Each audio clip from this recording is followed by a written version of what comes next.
people. So it's today again I've been on this whole mission to just make sure I put up these reviews. So there is this movie called Care of Kanchiri Palam.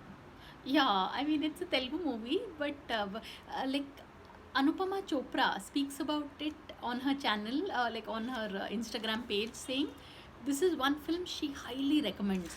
So the producer of this film is Rana Dagupati. So I mean, it's been set in this completely rural setup, and it honestly, I think it's they've taken real. Like, I don't even think they're like actors as such. It's like it's just a camera has been placed and we are just recording the lives of real time people.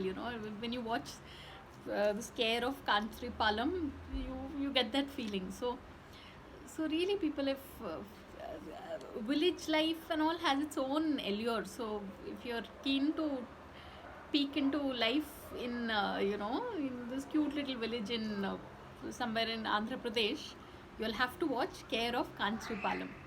So no, I mean because I can't even really speak of a definite storyline because it's just a whole medley. When you watch it, you'll understand. So you can catch it on Netflix. People, it's a rather cute Telugu film. So on that note, thanks for watching and please subscribe.